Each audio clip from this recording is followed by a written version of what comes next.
para falar de negociação. A gente está focando mais em negociação esses dias, né? E eu quero falar para vocês de conflito. Meu amigo, minha amiga, conflito não é necessariamente ruim. Conflito é ruim quando ele está impregnado de emoções, quando ele está impregnado de irracionalidade, quando a violência por detrás do conflito começa a escalar.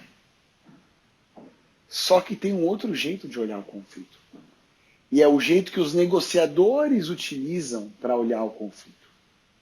E isso vale em escala pequenininha, dentro da sua casa, do seu escritório da advocacia, na sua relação com o seu cliente, no seu trabalho com o seu cliente, para resolver um conflito negociado com o adversário dele, com o advogado do adversário dele, numa democracia do tamanho do Brasil. Quando você consegue enxergar conflito de maneira positiva, isso muda completamente. Por quê?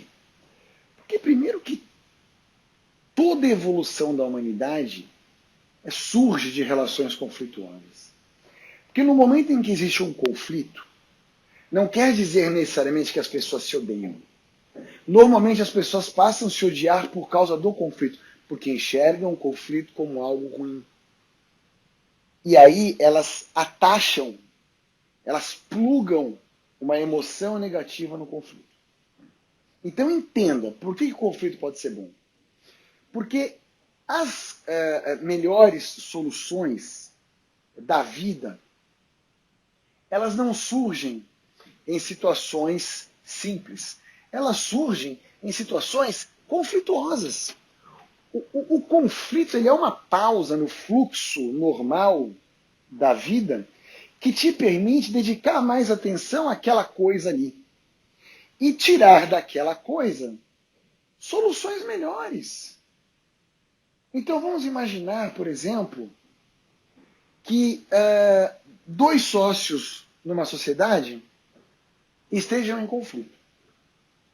E eles estão em conflito e não conseguem resolver o problema, porque um quer montar uma editora e o outro quer ter uma escola. Ele acha que a empresa deve virar uma escola e o outro acha que a empresa deve virar uma editora, por exemplo. E aí eles percebem que eles estão começando a injetar emoções negativas nesse conflito e isso pode prejudicar a sociedade. Eles não querem, né? Então, naturalmente, eles contratam pessoas habilitadas ou eles mesmos são habilitados a negociar e ao invés deles brigarem e repartirem a sociedade para cada um seguir o seu caminho, eles começam a pensar em como solucionar aquilo. Então, um deles dá as razões pelas quais ele acha que eles devem virar uma editora, o outro as razões pelas quais ele entende que eles devem continuar a ser uma escola e assim por diante.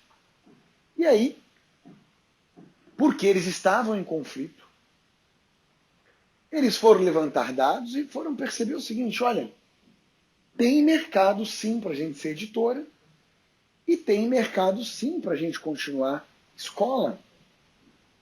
E existe uma estrutura societária nova que vai permitir, que vai dar flexibilidade para a gente investir nas duas coisas e, de repente, trazer um sócio só para trabalhar na editora, que é um troço novo, que ainda não tem dinheiro, não tem investimento.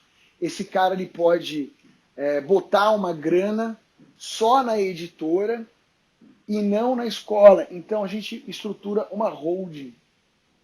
Olha que coisa legal, pessoal. Eles não haviam pensado que eles poderiam estruturar uma holding para trazer um sócio para tocar um negócio novo sem mexer no lance da escola.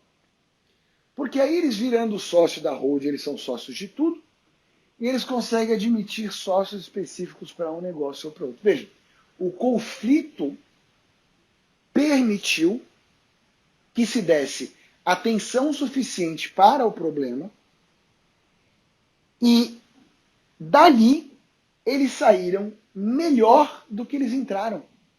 Porque agora eles têm uma estrutura societária que eles não tinham antes. Melhor.